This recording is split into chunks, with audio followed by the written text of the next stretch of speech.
Anime is the most creative form of TV animation, but with this creativity also comes its controversy. Gruesome stories, China banning literally any anime with the tiniest amount of cleavage, the community always debating whether it's okay to certain characters, and also the weirdest scenes possible. Kite, Death Note, Attack on Titan, and even Tokyo Ghoul are all series that have been banned in certain countries, but there's only been one series that got banned everywhere. On September 13, 1984, Maruo Suehiro came out with a manga titled Shoujo Tsubaki, which follows our main character, a 12-year-old girl named Midori. Midori's mother is sick, making her having to drop out of school in order to sell flowers and make a living. However, after not being able to sell any flowers one night, she encounters a strange man that offers her help and tells her to go to a livelier place. Midori goes back home to take care of her sick mother. However, with the countryside of Japan having a worse rat problem than the Bronx, she got eaten to death. After her mother's death, Midori decides to go to the address a strange man from earlier gave her, and she ends up at a circus freak show and what? Yeah. And just so you understand the pacing, this was in the first 3 minutes of the 48-minute movie, and this isn't the only gruesome part of the film.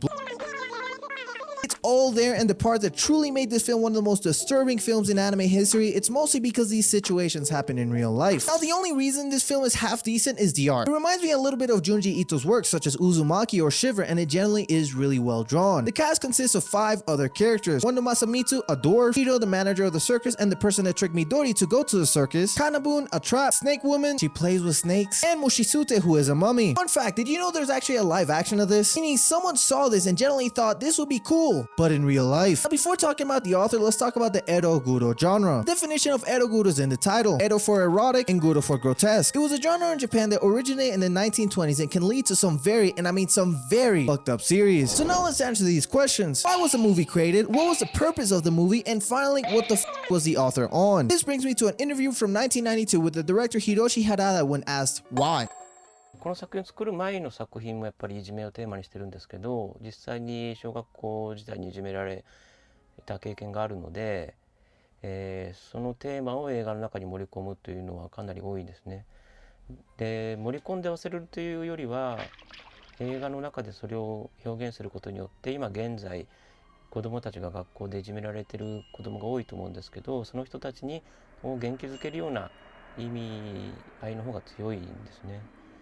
だからカタルシスというよりはそういういじめの問題を社会に広めるということで、この作品も割合原作よりはいじめの部分とか、あと小人のワンダ正光のその身体的なコンプレックスとか、そちらの方に力点を置いた。Regardless of its themes and the deeper meaning within the anime, this show is extremely problematic. It left so many viewers traumatized that the original tapes of this film were recalled by the government and also destroyed, with the final copy of the uncensored version being seized and destroyed by the Narita's airport security in 1999. And all this being confirmed through his YouTube channel, Forest Eye. His YouTube channel is mostly filled with political protests and secret animations he's done in his free time. During the repopularization of Shoujo Tsubaki 1 year ago, when blind reactions to this movie on TikTok became a trend, he started getting berated with comments from English-speaking viewers. Some ask, why was it so short? And some ask, what the f is wrong with you? And the reasoning for the short length was a lack of production help and certain scenes being fully cut out from the movie. But the manga is fine. To this day, it's still being sold, and in my opinion, it doesn't make sense to cut scenes out of the anime but not the manga. Because in my opinion, reading the thing is just as bad as watching the thing. And what personally impressed me the most from this series is that it was a 4-man job. Asanuma Koichi made the sound effects, Caesar made the music, Maruo was the original creator, and Hiroshi Harada was the director, episode director, scriptwriter, and also drew the whole damn movie. Which, by the way, that's super impressive, the fact that he did all that alone. To conclude this, I'm generally impressed. This movie not only had this gruesome and disturbing plot, but it had something to offer. And that was the art and the fact that it tries to express in the most real way possible the heinous and nasty things that some people do. It's not like Boku no Pico where you watch and you know it's gonna be a horrible episode, but with Shoujo Tsubaki, the visuals, the acting, the music, and the premise was pretty damn good. Now, would I recommend it? Not at all.